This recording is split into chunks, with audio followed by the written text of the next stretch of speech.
চট্টগ্রামে শীতের তীব্রতা বাড়ার সঙ্গে সঙ্গে শ্রমজীবী ও নিম্ন আয়ের মানুষের দুর্ভোগ লাঘবে উদ্যোগ নিয়েছে সিটি কর্পোরেশন। এর অংশ হিসেবে কর্পোরেশনের সেবকদের মাঝে শীতবস্ত্র বিতরণ করেছেন চট্টগ্রাম সিটি কর্পোরেশনের মেয়র ডাক্তার শাহাদাত হোসেন। মঙ্গলবার নগরীর একটি অনুষ্ঠানে শীতবস্ত্র বিতরণকালে মেয়র বলেন, শীত মৌসুমে খেটে খাওয়া মানুষের কষ্ট সবচেয়ে বেশি হয়। তাদের কথা বিবেচনা করেই এই উদ্যোগ নেওয়া হয়েছে।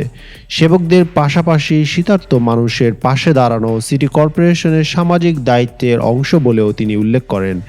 এ সময় মেয়র আরও বলেন, নগর পরিষ্কার পরিচ্ছন্নতা ও নাগরিক সেবায় নিয়োজিত সেবকরা প্রতিকূল আবহাওয়ার মধ্যেও দায়িত্ব পালন করেন। শীতের সময় তাদের কাজ আরও কষ্টকর হয়ে ওঠে। শীতবস্ত্র বিতরণের মাধ্যমে তাদের কিছুটা হলেও স্বস্তি দেওয়ার সম্ভব হবে বলে আশা প্রকাশ করেন তিনি। শীতবস্ত্রপ্রাপ্ত সেবকরা জানান, তীব্র শীতে কাজ করতে গিয়ে নানা সমস্যায় পড়তে হয়। সিটি কর্পোরেশনের পক্ষ থেকে শীতবস্ত্র পেয়ে তারা উপকৃত হয়েছেন এবং এই সহায়তা তাদের কাজের উৎসাহ বাড়াবে। অনুষ্ঠানে সিটি কর্পোরেশনের বিভিন্ন পর্যায়ের কর্মকর্তা কর্মচারীরা উপস্থিত ছিলেন। শীত মৌসুমে পর্যায়ক্রমে আরও শীতবস্ত্র বিতরণ কার্যক্রম অব্যাহত থাকবে বলে সংশ্লিষ্টরা জানান।